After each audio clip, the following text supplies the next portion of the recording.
कैसे हैं मेरे free fire lovers. Finally class 10th और 12th के बोर्ड एग्जाम कंप्लीट हो चुके हैं। लेकिन आज भी मेरे पास बहुत सारे बच्चों का मैसेज आता है कि सर हमारा एक या दो सब्जेक्ट का एग्जाम अच्छा नहीं गया है। ऐसे केसेस में हम क्या करें सर, हमारा साल खराब हो जाएगा। हाँ बिल्कुल, अगर तुम्हारा एग्जाम अच्छा नहीं गया होगा तो तुम फेल हो सकते हो और तुम्हारा एक साल बर्बाद होगा। फिर से तुम्हें क्लास 10th या फिर क्लास 12th करना होगा। ऐसे केसेस में हम क्या करें सर? कोई ऐसा जुगाड़ है सर? आपकी कोई पहचान है क्या एमपी बोर्ड में? अगर हो सर तो कुछ ले दे करके हमें नंबर दिला दीजिए। लेकिन तुम्हें कहीं कुछ लेना देना नहीं पड़ेगा। टोटल फ्री वाला मेथड बताने वाला हूं। अरे एमपी बोर्ड भी चाहता है तुम पास हो जाओ। उसके लिए तुम्हें क्या करना होगा, एग्जाम में तुम क्या करके आए हो, आगे हम वीडियो में डिस्कस करेंगे। देखो, एमपी बोर्ड ने निकाला है एक ग्रेस मार्क का ऑप्शन और लगभग सारे बच्चों को ग्रेस मार्क दिया जाता है अगर वो एक या दो सब्जेक्ट में पीछे रह जाता है तो। देखो यार, अगर तुम क्लास 10th के हो ना तो तुम्हारे लिए तो एक अच्छा ऑप्शन है कि बेस्ट ऑफ 5 लागू है। मतलब 6 सब्जेक्ट तुम्हारे होते हैं। अगर तुमने 5 विषय में अच्छे नंबर लेकर के आ गए, एक विषय में तुम फेल भी हो रहे हो, कोई दिक्कत नहीं, तुम्हें पास कर दिया जाएगा। लेकिन अगर तुम्हारे दो सब्जेक्ट में नंबर कम है फिर क्या करोगे? तो इसके लिए तुम्हें ग्रेस मार्क काम करेगा और ग्रेस मार्क तुमको पास कराएगा।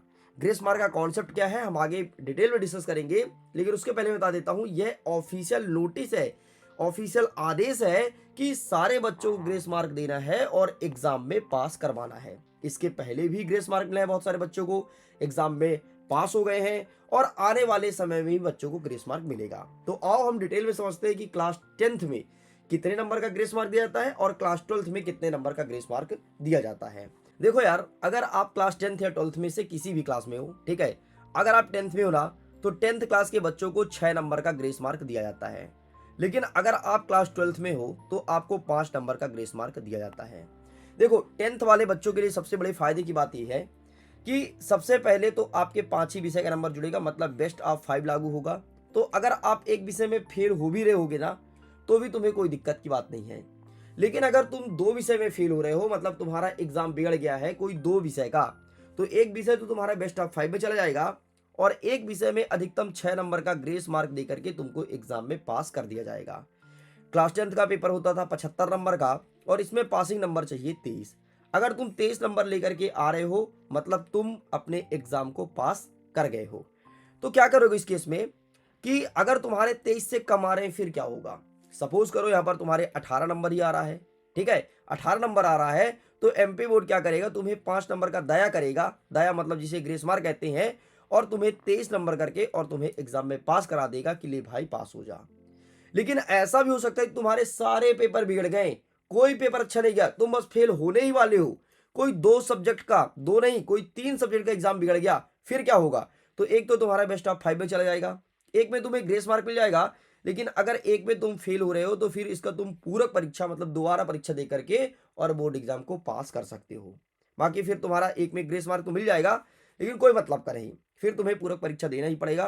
तो अगर तुम्हारा दो पेपर बिगड़ा है तो तुम इसे बहुत अच्छे से फाइट कर लोगे और एग्जाम में पास हो सकते हो। तो ध्यान रखना, अधिकतम आपको 6 नंबर का ही ग्रेस मार्क दिया जाएगा। लेकिन एक कंडीशन ऐसा हो सकता है कि सपोज करो आपके गणित में आ रहे हैं 17 नंबर और विज्ञान में आ रहा है आपका 18 नंबर।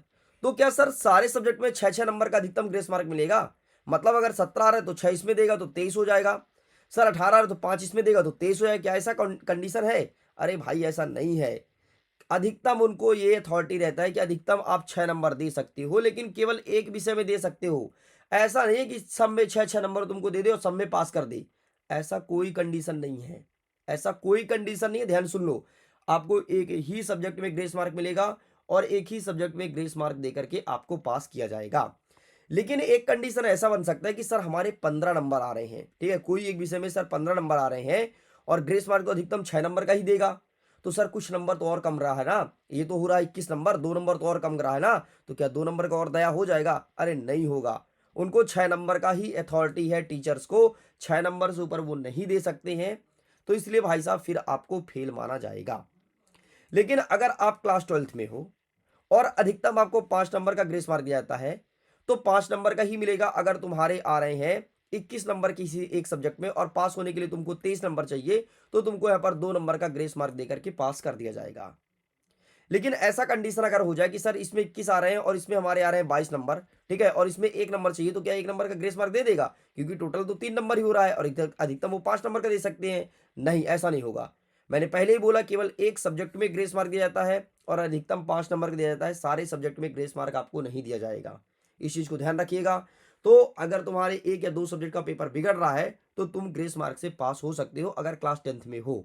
और 12th में हो तो एक सब्जेक्ट का पेपर बिगड़ गया है तो तुमको ग्रेस मार्क दे दिया जाएगा।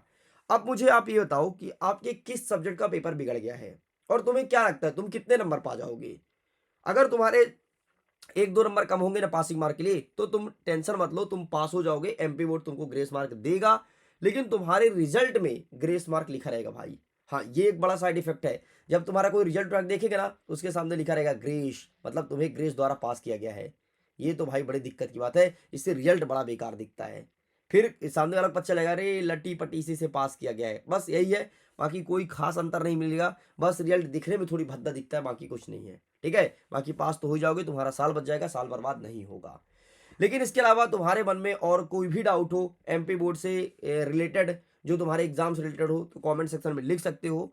मैं आपके बातों का आंसर जरूर करूंगा। सो मैं वीडियो को एंड करता हूँ। Thanks for watching.